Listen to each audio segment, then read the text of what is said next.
Ok, on va démarrer. Donc, la semaine dernière,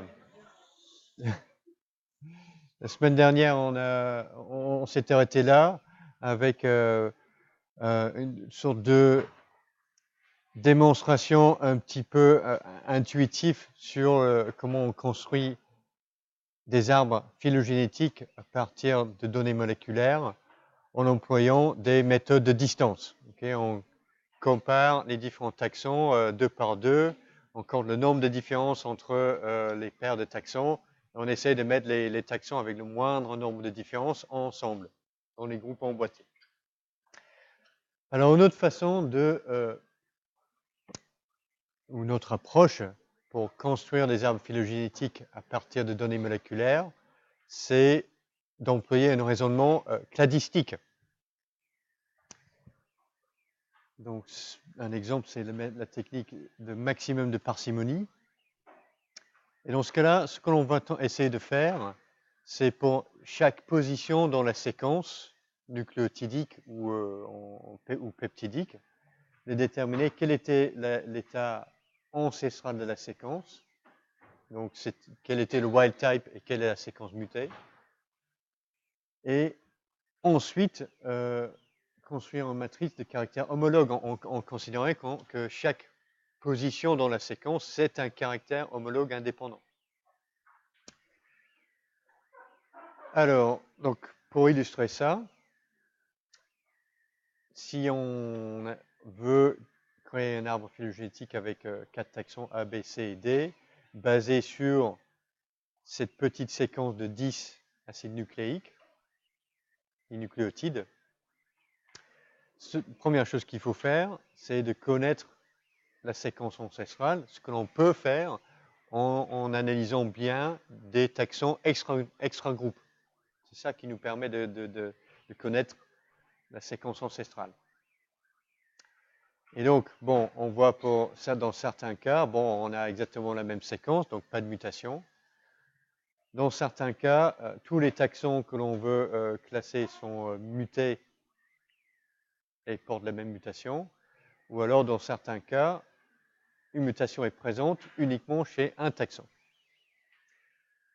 Alors, première chose à faire, c'est de tenir en compte uniquement les mutations informatives. Et les mutations informatives sont les mutations qui sont présentes chez au moins 2 taxons distincts, mais pas chez tout le monde. Parce que les autres, ça ne va pas nous aider à construire notre arbre. Donc, dans le cas présent, on n'a que 2 positions où on trouve des mutations informatives, une position 4. On voit la même mutation chez 3 taxons. Et la position 6, on voit la même mutation chez 2 taxons. Okay, donc, on construit notre matrice de caractères homologues avec uniquement les positions informatives. Donc ça, c'est notre première étape de l'analyse. Ensuite, pour le maximum de parcimonie, ce que l'on va essayer de faire, c'est de tenir en compte le nombre total d'arbres phylogénétiques possibles, et on va essayer de décider lequel, parmi tous ces arbres, est le plus probable. Donc, pour 4 taxons, il existe 15 arbres enracinés possibles, donc illustrés ici. Et donc, ce que l'on va essayer de faire, c'est que pour les mutations en position 4 et la position 6, selon l'arbre, on va positionner ces mutations. Donc, par exemple, sur cet arbre ici, là, la mutation à la position 6, on le voit chez les taxons C et D. Donc, si cet arbre-là est vrai, donc la mutation a dû avoir lieu à la position 6 2 fois, ici et ici. La mutation à la position 4, on l'observe dans les taxons B, C et D. Donc, si cet arbre est vrai, la mutation a dû arriver ici, et donc les taxons B, C et D l'ont hérité à partir de cet ancêtre commun. Donc, on fait cette démarche-là pour l'ensemble des arbres, et on peut voir que, en fait, selon l'arbre, soit les mutations doivent avoir lieu plusieurs fois de façon indépendante, et on juge que ça c'est peu probable, ou au moins parcimonieux, Et parmi les différents arbres, on choisit comme étant le meilleur modèle l'arbre qui propose le moindre nombre d'événements indépendants. Donc c'est l'arbre le plus parcimonieux. Donc dans notre exemple ici, c'est le premier qui est le plus parcimonieux parce que on peut placer les mutations aux positions 4 et 6 que 2 fois. Donc il faut 2 événements indépendants pour créer ou la distribution de mutations que l'on observe. Donc c'est vraiment la solution la plus parcimonieuse. Et on va dire que voilà, ça c'est notre arbre le plus probable. Donc la démarche pour construire des arbres, c'est vraiment très très différent par rapport à ce que l'on a fait avec les techniques de distance.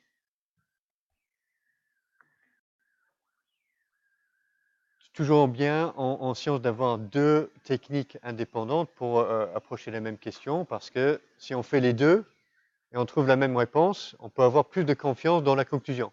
Si on applique 2 techniques différentes, on a 2 réponses différentes, bah, il faut regarder la question. Parce qu'au moins, une des 2 réponses est fausse. Et peut-être tous les 2 sont faux d'ailleurs. Donc c'est bien d'avoir 2 techniques différentes à notre disposition. Le problème avec la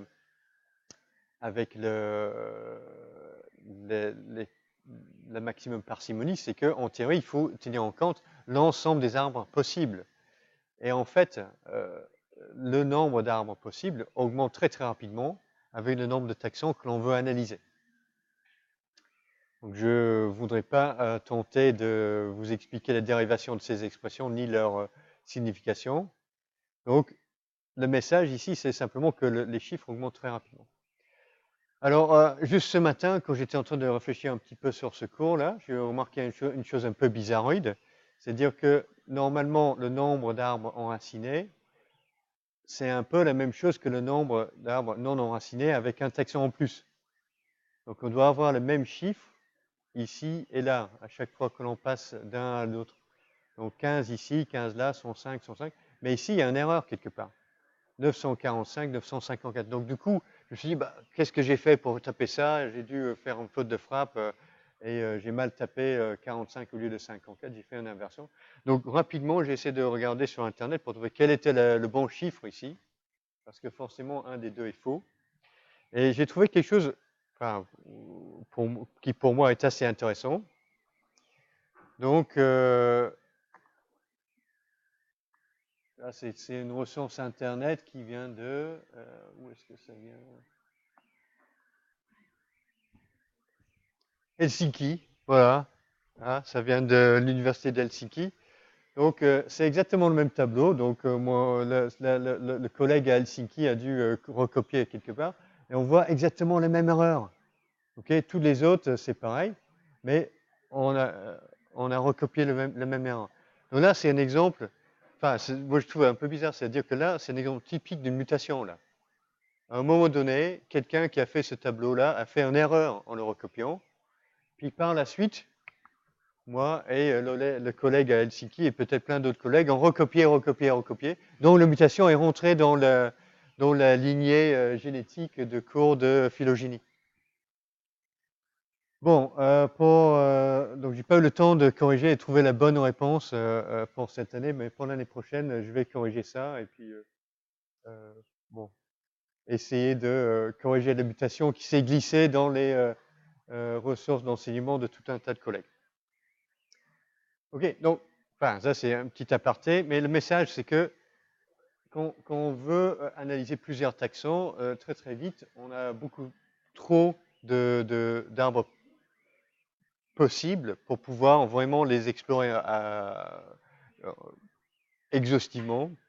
Donc ce qui se fait avec des algorithmes de phylogénie par des techniques de parcimonie maximale, c'est que le logiciel va prendre au hasard peut-être 1000 arbres distincts parmi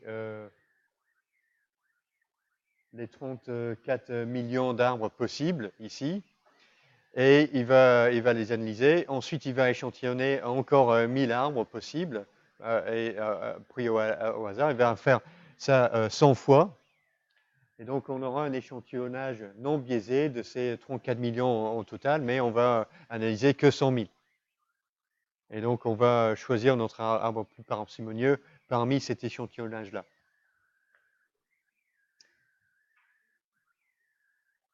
Où on va retrouver les mêmes embranchements de temps en temps. C'est un peu plus compliqué que ça, mais globalement, on aura une technique pour contourner ce problème. OK. Donc, très utile d'avoir deux techniques différentes pour analyser le même type de données. Mais comme je disais, bon, chacun a ses avantages et ses inconvénients. Donc, les deux techniques nous donnent la topologie de l'arbre, donc ils permettent de construire des cladogrammes. Seulement les techniques de distance peuvent donner une valeur sur la longueur des branches, c'est-à-dire le degré de divergence entre différents taxons. Et c'est seulement les techniques de distance qui peuvent nous aider, nous permettre de construire un phylogramme.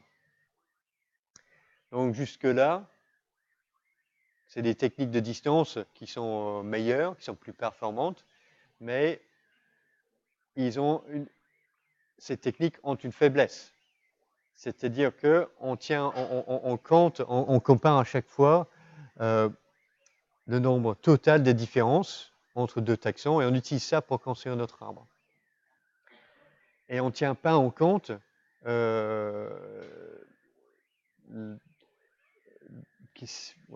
Donc, du coup, chaque mutation a une valeur égale dans l'analyse. Et ça peut mener à des problèmes des fois.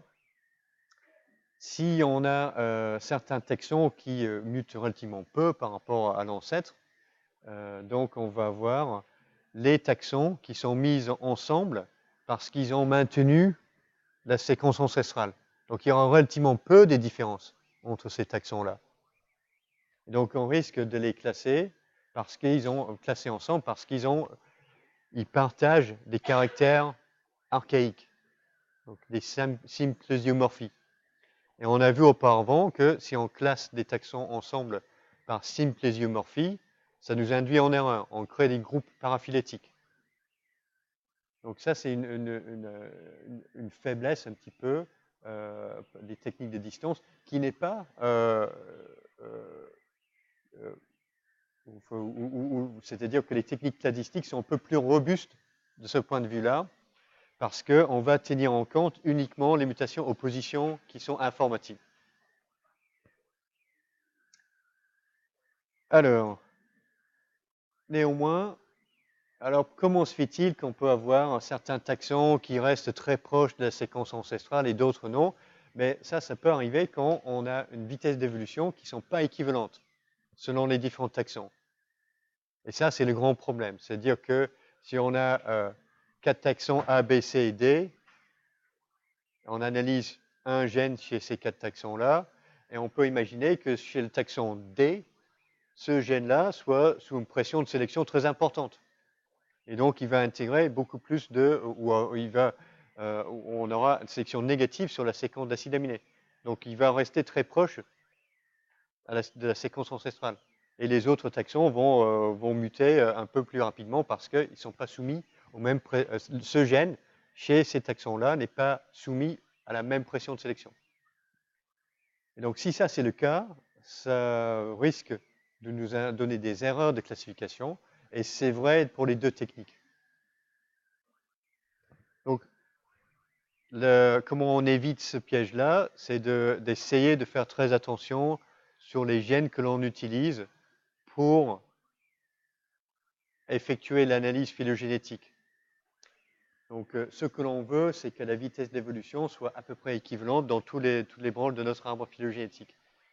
Donc, on veut choisir des gènes qui ont des fonctions conservées chez les différents taxons et qui ont peut-être une fonction qui est essentielle chez tous les organismes.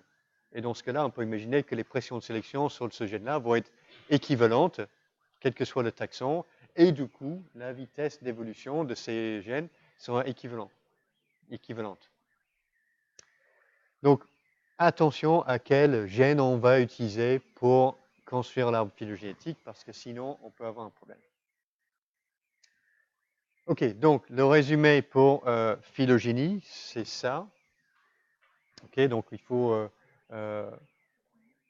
connaître les caractéristiques cladogramme, phylogramme, connaître les définitions clade, groupe paraphylétique, polyphylétique, et savoir les reconnaître sur des arbres.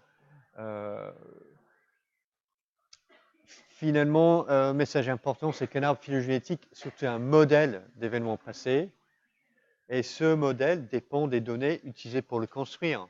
Donc un arbre phylogénétique, c'est notre modèle actuel de l'historique de la vie sur Terre, et comme tout modèle scientifique, ça peut changer. C'est pas gravé dans le marbre, c'est pas une vérité absolue, c'est un modèle.